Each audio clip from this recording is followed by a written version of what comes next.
এই কেকটা আমার কালকে সকালে ডেলিভার হবে।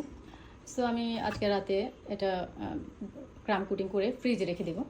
যেহেতু কালকে সকালে এই কেকটা ডেলিভার হবে, সকালে কেক ডেকোরেশন হবে, সেহেতু আমি এই ডেকোরেশনের ক্রিমটা সহ একসাথে ভিট করে মানে তৈরি করে ফেলছি।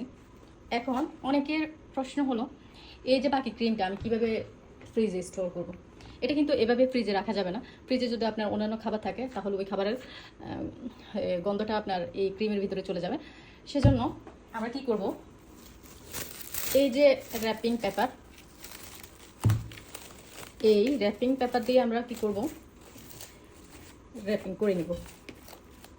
ভালো করে র্যাপিং করে দেন ফ্রিজে স্টোর করব। এতে কি হবে, অনেকের ফ্রিজে হয় কি পানি ঘামায়, পানি পড়ে। পানি পড়লে কিন্তু ওই ক্রিমটা দিয়ে আপনি কখনোই ডেকোরেশন করতে পারবেন না। ক্রিমে কোনো প্রকার পানি থাকা যাবে না। সেজন্য আপনি যদি এভাবে স্টোর করেন তাহলে আপনার ক্রিমটা ভালো থাকবে, আপনি পরদিন কেক ডেকোরেশন করতে পারবেন, কোনো সমস্যা নেই।